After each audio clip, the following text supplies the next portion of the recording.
Mesdames, mesdemoiselles et messieurs, bonjour ou bonsoir d'ailleurs, selon l'endroit où vous nous recevez.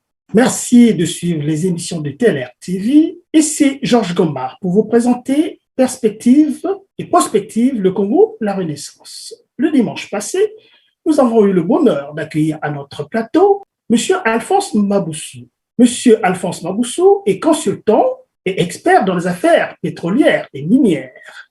Il nous a fait une sorte de diagnostic sur l'exploitation minière au Congo-Brazzaville, en aboutissant à la conclusion que finalement, il y avait une mauvaise affectation des revenus tirés du pétrole au Congo-Brazzaville. C'est pourquoi nous nous retrouvons finalement avec une population qui est à plus de la moitié vivant sous le seuil de pauvreté. Aujourd'hui, nous recevons de nouveau M. Maboussou, qui va nous dire, puisqu'il est membre du CRC, comment est-ce que le CRC pense présenter un nouveau modèle d'exploitation minière au Congo-Brazzaville. Et sans plus tarder, rejoignons M. Maboussou. Bonjour, M. Maboussou. Bonjour, M. Goma. Comment allez-vous? Très bien. Et vous-même? Je vais très bien, merci. Alors, merci. Voilà ma première question, M. Maboussou. Après le diagnostic que vous avez brossé la semaine dernière, est-ce qu'il est vraiment possible de réorganiser, n'est-ce pas, le champ de l'exploitation minière au Congo-Brazzaville? Absolument, il est possible de réorganiser ce secteur d'activité, oui, tout à fait. Quelles actions, quelles solutions préconisez-vous au CRC pour que finalement l'exploitation minière au Congo soit à la hauteur du développement et du progrès au Congo-Brazzaville? Merci pour votre question. Ce que je vais élaguer ici va concerner le secteur pétrolier, mais qui peut, par translation, s'étendre aussi dans le secteur minier. Qu'est-ce que le CRC propose comme réforme du secteur pétrolier? Il y a deux pans. Dans le secteur pétrolier, il y a l'amont et l'aval.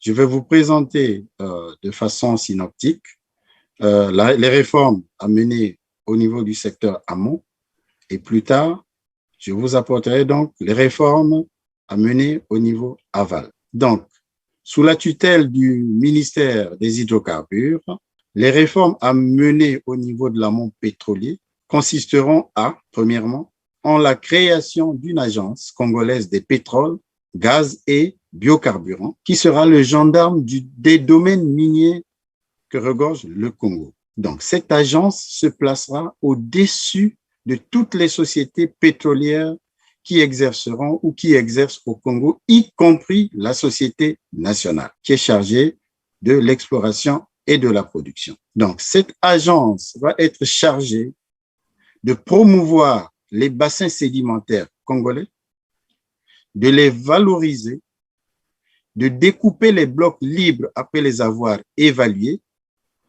d'en identifier les prospects par des opérations géophysiques que sont les images satellitaires qu'on appelle le spatial, la gravimétrie et la magnétométrie qui sont les opérations de sondage superficiel de l'écorce terrestre afin de mieux cibler les zones pouvant être échographiées pour finalement, ces zones qu'on appelle des prospects, pour finalement arriver à découvrir donc ces prospects et en faire l'acquisition des données sismiques 2D. Voilà, donc l'échographie du sous-sol. Une fois élaborées ces opérations, la partie géosciences donc de cette agence mènera des études pour pouvoir évaluer donc ces blocs et procéder au découpage donc de ces blocs, connaissant la valeur que rapporterait chacun de ces blocs, les mettrait en ce moment-là à la disposition des différentes sociétés qui se seraient constituées pour participer aux appels d'offres qui mettront donc en exergue ces blocs en vente. C'est donc aux sociétés adjudicatrices de ces blocs-là que reviendront donc les différents blocs qui auront été mis sur le marché, mais valorisés auparavant, c'est-à-dire que l'agence aura la maîtrise des réserves qui existent dans ces blocs et on fera la comptabilité a posteriori une fois attribution de ces blocs aux différentes sociétés qui en constituent donc le consortium des blocs qui auront été mis à disposition.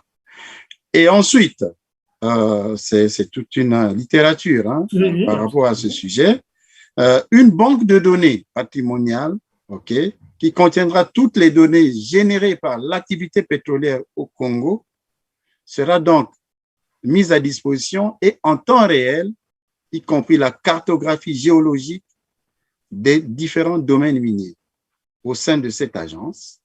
Et enfin, une direction géosciences où seront placés des cadres compétents qui travailleront avec des sous-traitants internationaux en vue de valoriser le sous-sol congolais. Voilà ce que je peux dire en substance par rapport à ce sujet. Mais je peux aussi ajouter que l'agence sera aux côtés des opérateurs pour mener les comités techniques chargés de proposer les travaux à réaliser dans chacun des blocs et les comités d'opération chargés de financer ces travaux. Donc, il sera exigé aux sociétés opératrices la production d'un rapport mensuel d'activité qui sera validé par l'agence, puis consolidé sur l'ensemble des blocs et mis à la disposition du gouvernement, du public, des partenaires bilatéraux, multilatéraux du Congo dans le cadre de la transparence des industries extractives. Voilà ce que je peux dire à ce sujet. Il y aura des audits qui seront menés. Je peux citer un exemple. Un audit sera commandé pour faire la lumière sur la gestion du fonds d'abandon des champs matures. Quand vous dites cela, est-ce que vous voulez nous dire que aujourd'hui, cela n'existe pas encore? Parce qu'on voit très bien, il y a une dimension technique, une dimension scientifique et une dimension liée au contrôle. Et si je parle du contrôle, je voudrais vous poser cette question-là. Quelle nouveauté apportez-vous dans le contrôle? Parce que c'est quand même un champ très opaque, Monsieur Maboussou, c'est très opaque. Comment allez-vous pouvoir installer un tel système? Vous voyez, il y a la tutelle, qu'est le ministère des Hydrocarbures.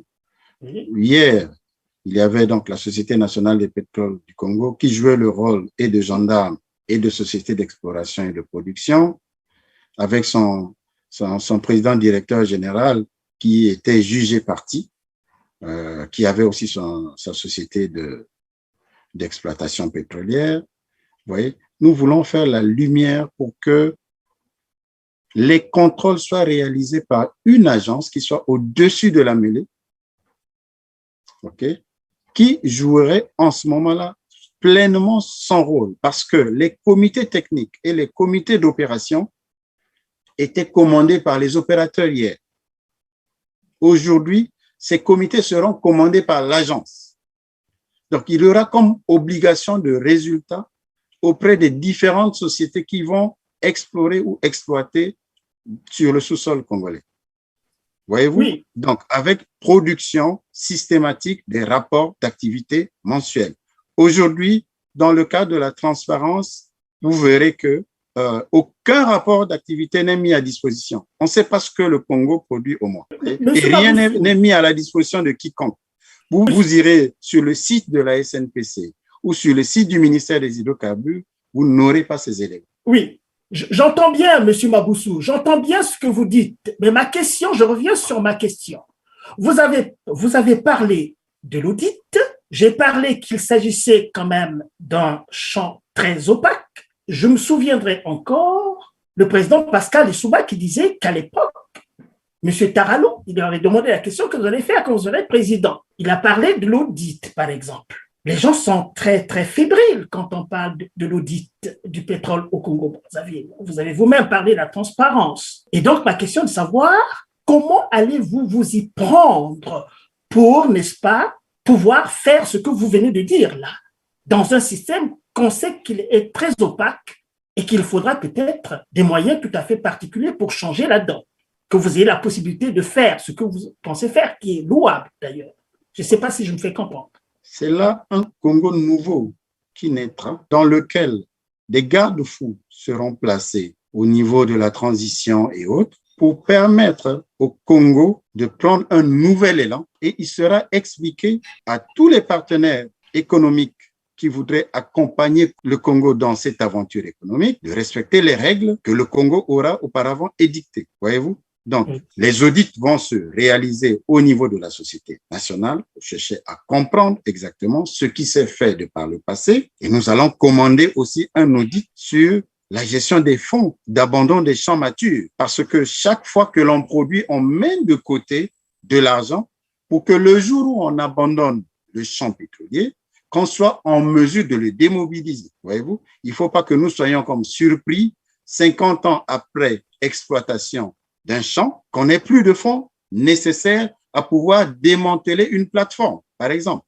ce qui générerait des problèmes d'environnement. Vous comprenez avec moi? Et ce rôle sera dévolu à cette agence qui sera vraiment au-dessus de la mêlée. Je voudrais savoir comment est-ce que le CRC compte s'y prendre pour forger d'abord, forger une élite d'experts dans la connaissance approfondie ou bien la connaissance même scientifique des affaires pétrolières.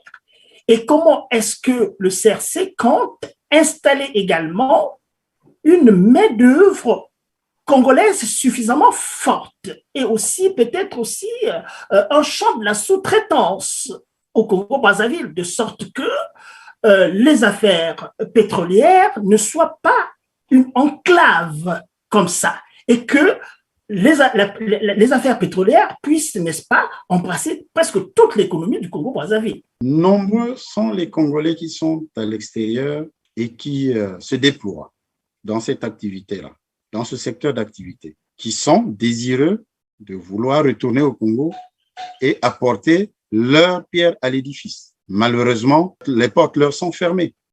L'occasion sera donnée à ces Congolais de faire partie intégrante de cette nouvelle structure. Il en est de même d'autres Congolais qui sont actifs aujourd'hui chez Total, chez Eni, etc. Voyez-vous?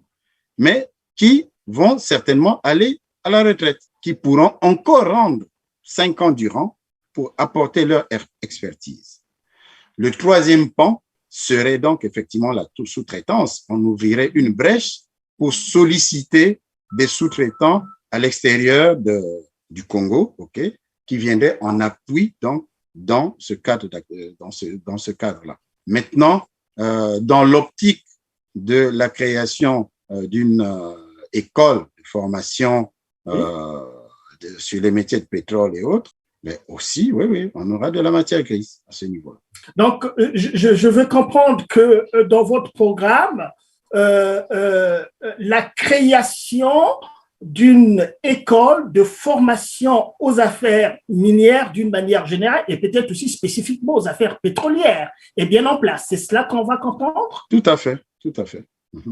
Nous allons créer un institut de pétrole qui va permettre de former les cadres dans les mines et dans le pétrole. Très haut niveau et dans les filières les plus huppées, notamment le management, la partie technique, la géologie, la géophysique, l'ingénierie réservoir, l'architecture pétrolière, etc. Voilà quoi. Et est-ce que, comment vous ferez pour le corps professoral? Parce que c'est ça quand même qui est très important, le corps professoral. Comment est-ce que vous allez on fera alliance. On fera alliance. Il y a des grands cabinets comme Heriot Watt qui se trouvent en mer du Nord. Il y a l'Institut français de pétrole et autres.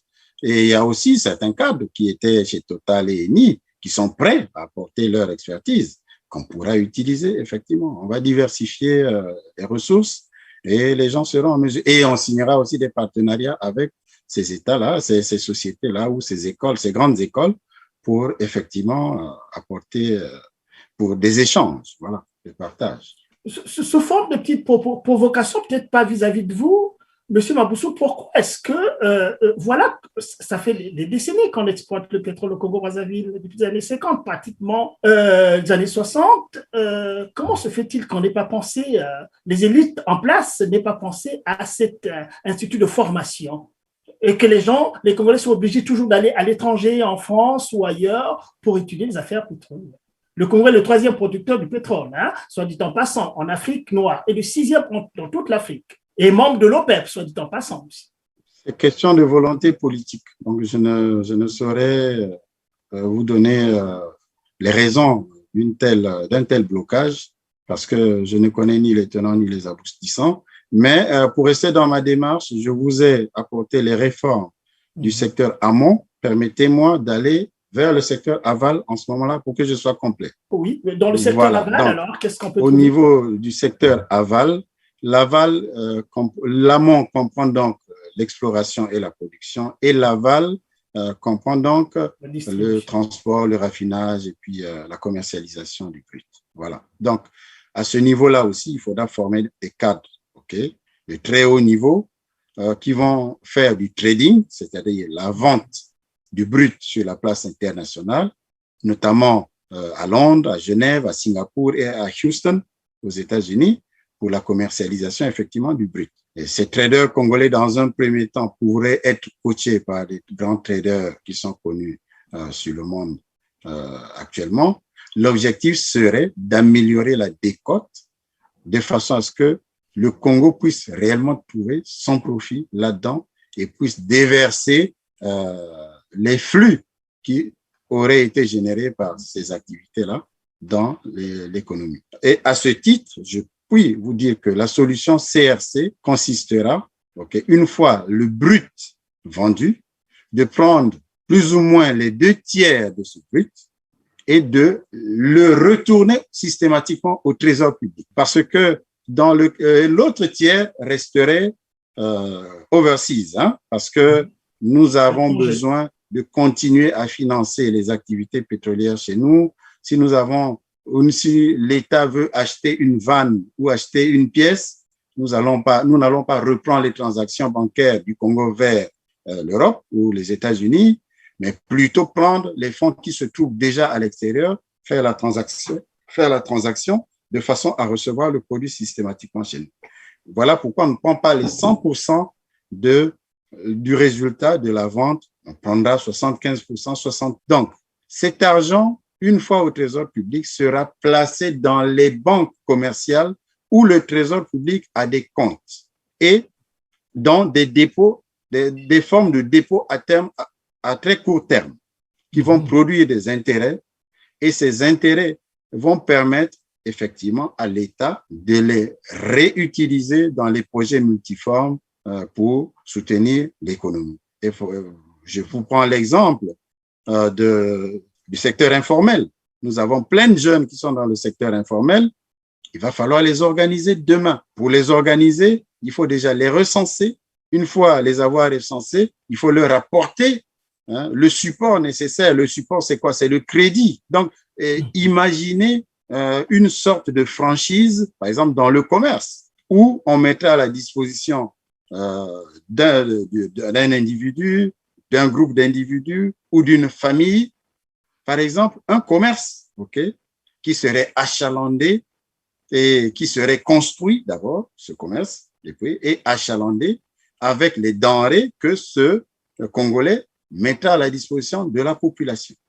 Maintenant, ce Congolais qui sort du secteur tertiaire serait coaché et par la banque et par un institut de l'artisanat pour qu'il soit en mesure de rembourser le crédit qu'il a pris et qu'il soit aussi en mesure de vivre avec sa famille.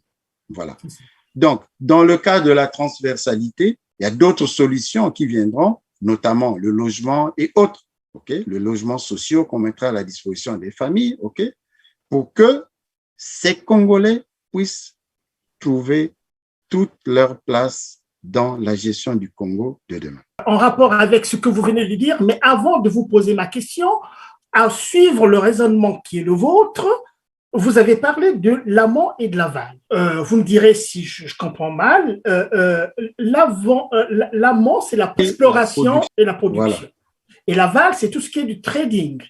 Voilà, mais le trading, le raffinage et autres. En fait, je n'avais pas fini, je devais parler de la raffinerie par la suite. Alors, ma question, c'est de savoir, en ce moment, quand on voit les affaires pétrolières du Congo-Brazzaville, sur le trading, il y a beaucoup d'organisations ou bien des corporations congolaises qui se sont établies à l'étranger. Hein. On parle d'Ibata, d'un certain nombre de personnes qui ont des grandes sociétés à l'étranger qui commercialisent du pétrole congolais.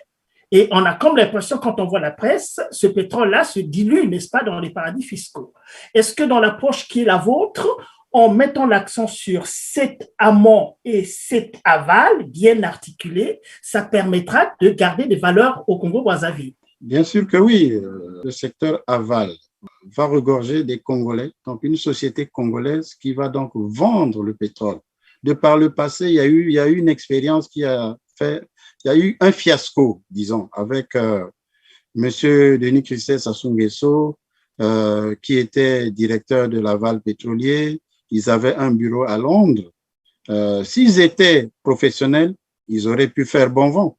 Mais sauf que, bon, les gens ont dilapidé les fonds de l'État et ils ont fait banqueroute. Tout ce que nous voulons, c'est que des Congolais formés et responsables soient mis à l'épreuve pour qu'ils puissent vendre le brut congolais sur la place internationale. Maintenant, il y a aussi la raffinerie qui aujourd'hui est tout le temps soutenue par l'État parce que moribonde, demain, il faut qu'on trouve des voies et moyens permettant à la raffinerie de prendre ses responsabilités. Et toutes ces responsabilités, seule la raffinerie, si elle existe, c'est parce qu'elle reçoit le brut, qui lui permet de le transformer en butane, en kérosène et en gazoil, etc. Donc, il faut que cette raffinerie soit en mesure de se prendre en charge réellement pour éviter de fonctionner à débit. Voilà. Il en est de même de la centrale électrique du Congo. La centrale électrique du Congo reçoit tout le gaz qui provient des champs pétroliers. Hier, ce gaz était torché. Aujourd'hui, il ne l'est plus. Donc, c'est ce qu'on appelle le gaz liquéfié qui est donc récupéré et transformé en électricité. Mais malheureusement, ils reçoivent tant de subventions de l'État pour que les délestages n'arrivent plus, ne soient plus légion à Pointe-Noire. Mais malheureusement, ce que nous constatons aujourd'hui, c'est que la centrale électrique du Congo ne joue pas pleinement son rôle. Voilà. Trop d'argent y est investi sans retour réel d'investissement. Oui, j'allais rebondir. Vous avez parlé du raffinage. J'avais prévu une question sur le raffinage, évidemment, des produits pétroliers. Mais en ce moment, il y a une raffinerie à Pointe-Noire. Est-ce que cette raffinerie est à la hauteur des besoins locaux, déjà?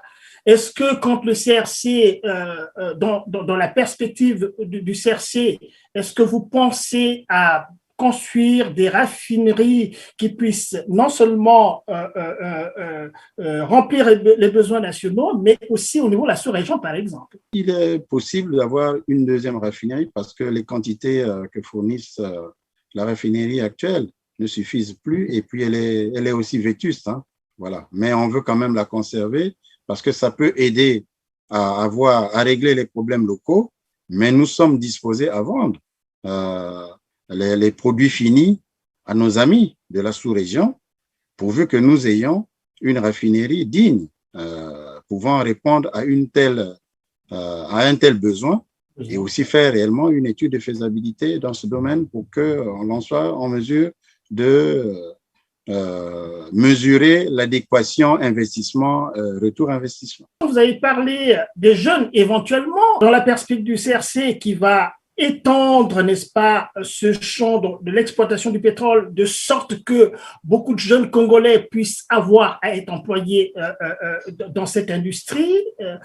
Je voudrais savoir aussi, M. Maboussou, comment est-ce que le CRC compte s'y prendre pour que finalement la population congolaise, au sens large du terme, puisse bénéficier aussi des revenus tirés de l'exploitation de son pétrole ou de son champ minier. Parce qu'aujourd'hui, je me demande si vraiment c'est sensible. Est-ce que les Congolais aujourd'hui sentent que vraiment leur pays regorge d'une richesse autour du pétrole et en bénéficie? Qu'est-ce que vous allez faire pour que les gens le sentent vraiment que nous sommes des Congolais? Oui, je vais repréciser ce que le CRC va proposer demain. C'est l'extourne des produits de vente du brut congolais qui serait placé au trésor public. Une fois arrivé au trésor public, cet argent serait déversé dans les banques commerciales, dans le compte du trésor public, dans les banques commerciales. qui en ouvrirait des dépôts à terme. Et ces dépôts à terme vont produire des intérêts. Donc, le capital ne sera jamais touché. Ce ne sont que les intérêts qui seront touchés et déversés dans une banque qu'on peut appeler la banque agricole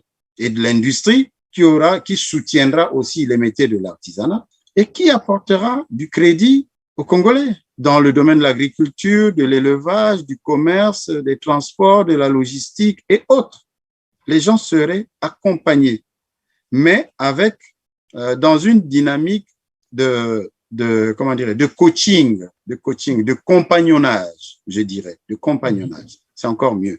Parce que il faut que si vous avez quelqu'un dans le domaine du commerce, il faut qu'il ait un coach, quelqu'un à ses côtés pour l'aider effectivement à atteindre ses objectifs, c'est-à-dire être en mesure de rembourser ce que la banque vient de mobiliser pour son activité et aussi être en mesure de se prendre en charge, et lui et sa famille, à travers un salaire, parce que demain, dans le cas de la transversalité, le CRC va proposer la mutualisation de la santé. Vous voyez? Donc, les gens, l'État va apporter une partie, les mutuelles vont apporter une partie, mais il faut qu'il y ait des cotisants. C'est toute la population qui cotiserait effectivement pour avoir accès aux soins médicaux.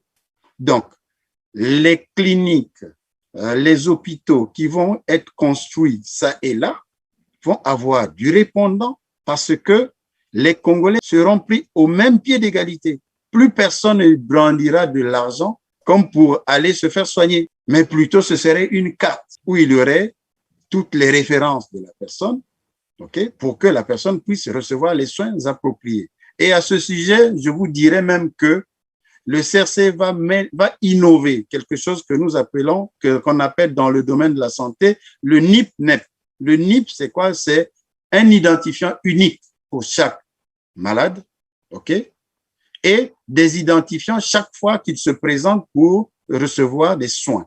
Donc, ce patient, qu'il se présente à Brazzaville, à Pointe-Noire, à Dolisie, à Ouesso, en Kaï ou n'importe où, il sera identifié comme tel puisque une banque de données, une base de données va contenir les informations de ce patient-là. Vous voyez? Nous avons un pan du CRC qui s'occupe de tout ce qui est numérique.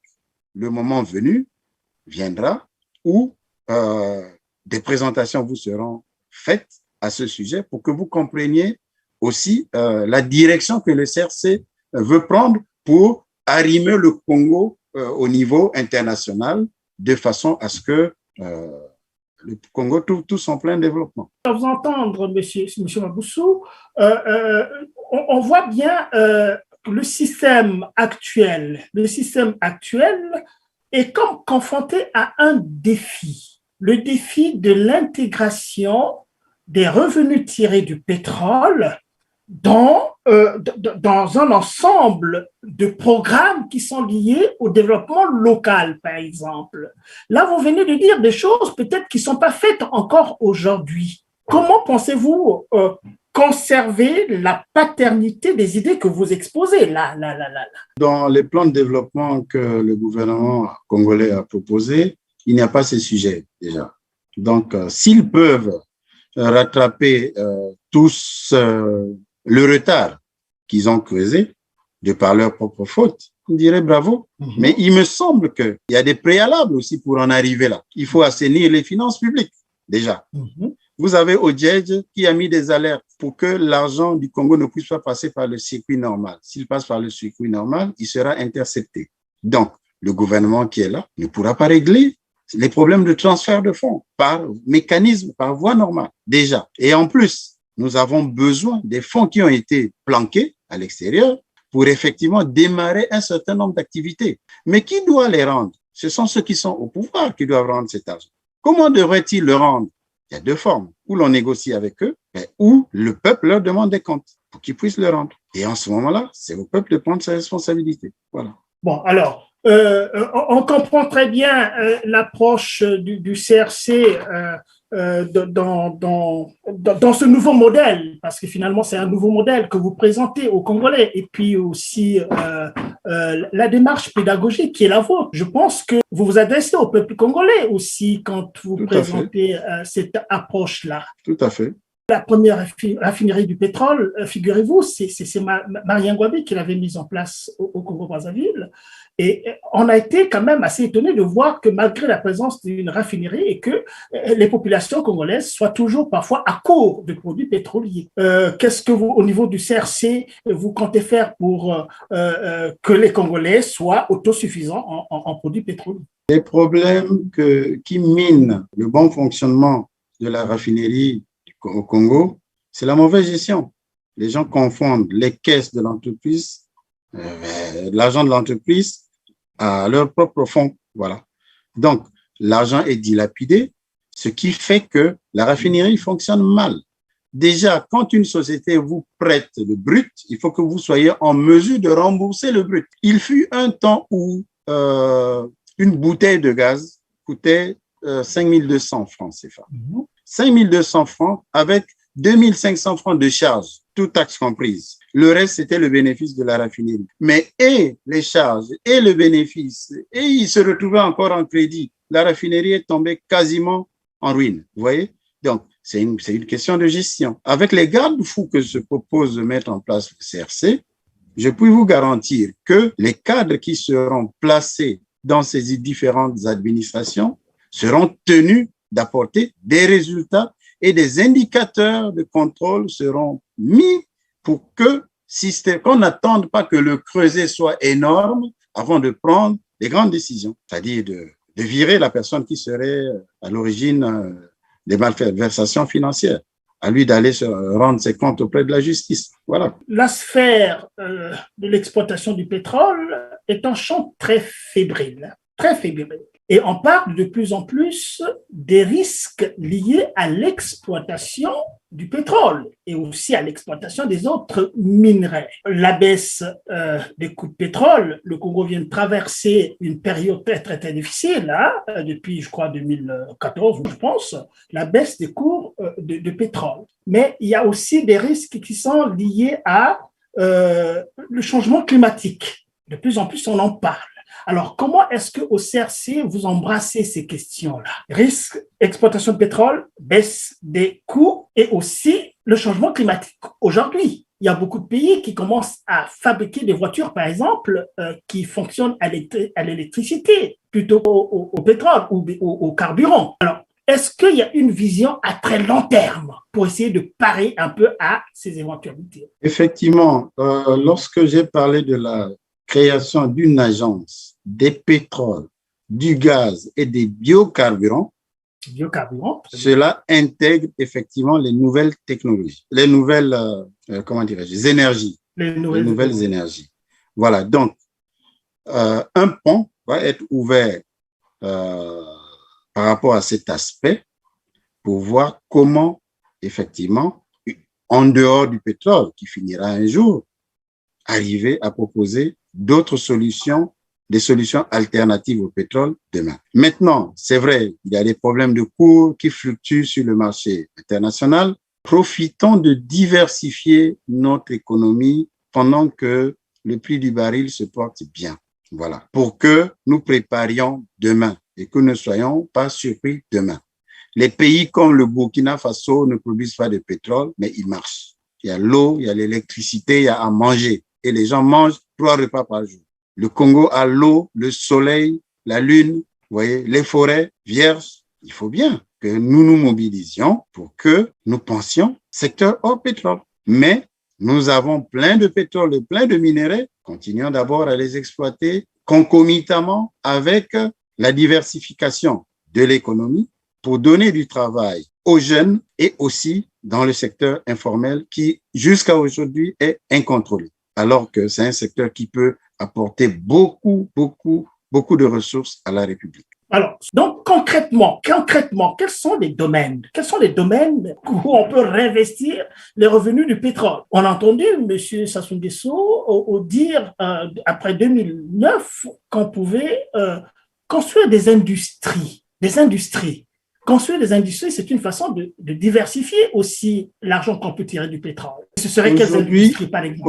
Aujourd'hui, le Congo utilise 700 milliards de francs CFA pour l'agriculture, pour commander tout ce qui est denrées agricoles et autres de l'extérieur, pour importer. Utilisons cet argent pour développer l'agriculture, okay, et donner du travail aux Congolais. Créons des villages agricoles motorisés et, comment dirais-je, mécanisés, je voulais dire. Okay? Donc, dans ces villages agricoles, nous allons construire des logements, okay, aux jeunes qui iront habiter, pas pour les obliger à fuir les villes, mais ils y trouveront tout leur intérêt parce que il y fera bon vivre. Et des quotas de production leur seront sollicités, qu'ils mettront à la disposition des centrales, okay, d'achat donc de ces produits alimentaires qui seront placés sur le marché national. D'autres Congolais seront formés pour donc commercialiser ces produits qui seront placés sur le marché national sous forme de commerce, sous forme de boutique, sous forme de supérette et autres, mais accompagnés par du crédit bancaire. Ça, c'est la diversification de l'économie. Okay? Nous allons mettre à disposition d'une frange de la population des logements sociaux. Mais ces logements sociaux seront équipés. D'où viendraient les équipements? C'est-à-dire, vous y trouverez les lits, comment on appelle, les livings et autres, tables, chaises et tout ce que vous pouvez trouver dans une maison moderne. Nous avons le bois au Congo. Donc, là où se trouve le bois, il y aurait des scieries et à côté de ces scieries, nous y mettrons de la menuiserie industrielle pour fabriquer des kits, des produits qui seront donc déversés dans ces différents logements sociaux qu'on mettra à la disposition des Congolais. Maintenant, ces logements sociaux ne sont pas des logements sociaux gratuits, sauf que il y aura un package. Si vous acceptez d'aller faire les plantations, si vous acceptez de faire le commerce, il vous sera accompagné un logement avec, y compris votre famille. Et vous serez soigné au travers de la mutualisation de la santé qui sera donc mise en place. Et bien d'autres choses qui suivront par la suite. Donc, c'est un tout cohérent qui va permettre donc à chaque jeune de se prendre en charge et de se développer. Demain, les routes, les autoroutes vont être construites. Ces jeunes-là auront besoin d'acheter des véhicules pour pouvoir utiliser ces routes-là. Voyez-vous? Mais ils iront où? Vers les banques, solliciter du crédit. Si vous avez une capacité financière vous permettant effectivement de vous mobiliser pour que vous ayez accès au crédit bancaire, mais avec cet accompagnement, effectivement, ces jeunes-là, ils trouveront leur coup. Voyez-vous? Donc, le CRC va accompagner la population, non seulement les jeunes, mais aussi la vieille classe. Okay? Les parents qui ont travaillé, qui sont fatigués. Au Congo, nous n'avons pas la culture des maisons de retraite. Qu'est-ce que nous allons faire? Certainement, dès l'âge de 65 ans ou 70 ans, les experts verront ce qu'ils décideront. Nous mettrons à la disposition de nos doyens ce qu'on appelle un pécule, qui serait de 60 000, de 65 000, de 70 000 francs, pour les soutenir et pour soutenir les parents qui les ont chez eux. Parce que nous n'avons pas la culture des maisons de retraite, nous gardons nos sages avec nous dans nos foyers. D'ailleurs, c'est parfois nous qui habitons chez eux, parce que nous n'avons pas eu l'occasion de construire, parce que les jeunes sont restés quasiment 50 ans désœuvrés aujourd'hui. Donc, ils vivent encore dans le foyer conjugal, dans le foyer des parents. Maintenant, si demain, on leur apporte la matière grise, on apporte à leurs parents qui sont retraités aujourd'hui un pécule leur permettant de vivre, dans ce pécule-là, on prélèverait 5 000 francs, 10 000 francs pour pouvoir les soigner par la suite. En ce moment-là, on organiserait ce qu'on appelle la médecine ambulatoire. Les gens viendraient les soigner à domicile. Ouais. Donc, il y a plusieurs aspects des choses qui seront déballés par le CRC au fur et à mesure pour présenter son projet de société pour que les Congolais comprennent que nous avons perdu trop de temps et il est temps de se lever et de mettre debout comme un seul homme pour aller de l'avant. Est-ce que c'est dire que en fait, vous êtes en train de combattre une forme d'économie qu'on appelait une économie de rente. Parce que quand on regarde un peu les choses, c'est comme si le Congo vivait sous une économie de rente. C'est l'argent qui tombe du ciel et puis qu'on utilise. Et là, quand vous parlez de tout ce que vous êtes en train de dire là, le développement de l'agriculture, j'ai bien aussi dans le domaine des politiques aux personnes âgées, le pécule de 60 000 par exemple, et puis vous parlez aussi d'une certaine médecine ambulatoire. Est-ce que c'est une façon de dire que vous avez dans votre perspective une économie vraiment, dynamiser vraiment l'économie nationale en tant que telle? Tout à fait, nous sommes dans une dynamique de, permettez-moi la tautologie, de dynamisation de l'économie nationale parce que rappelez-vous que nous avons aussi une lourde dette à rembourser, 6 000 milliards de CFA à rembourser. Donc, c'est l'héritage auquel il faudra faire face. Donc, au même moment qu'on va chercher à le rembourser, peut-être qu'on va négocier avec les partenaires bilatéraux et multilatéraux de nouveaux moratoires et autres pour nous permettre de respirer un peu. Mais à la longue, il faudra toujours le rembourser. On sollicitera même l'annulation de certaines dettes qui n'auraient pas dû exister, en fait, parce que c'est des dettes de prestige. Mais bon, nous tenons à vulgariser l'économie du Congo pour que nous ne soyons pas dans une économie de rente, que nous ne soyons pas renfermés uniquement dans le pétrole ou dans les mines, mais que nous puissions permettre de créer de nouvelles richesses avec des Congolais moyens, qui constituent la majorité de la couche de la société, pour qu'on ne présente pas la maison X comme étant la maison d'un tel, que ce soit anonyme, qu'il y ait des Congolais riches et riches à tout point de vue. Voilà, c'est possible. Monsieur Maboussou, nous allons vers la fin de notre entretien. Dans ce que vous êtes en train de dire, et bien sûr, en ne se détachant pas de l'état actuel du fonctionnement des choses, comment comptez-vous, est-ce qu'il vous est possible de parler avec des gens qui gèrent la situation aujourd'hui, par exemple, qui gèrent les affaires du pétrole aujourd'hui? Est-ce que vous attendez un jour d'arriver au pouvoir et puis de mettre en pratique, n'est-ce pas, ce que vous envisagez? Il y a des gens au pouvoir en ce moment, il y a des gens qui gèrent le pétrole congolais en ce moment. Est-ce qu'au niveau du CRC, vous pensez prendre langue avec eux? Par exemple, je ne sais pas si il est difficile de gérer le pétrole congolais tel qu'il est fait aujourd'hui, dans l'opacité totale. Vous comprenez? Donc, les solutions que nous proposons sont diamétralement opposées à ce qu'ils font.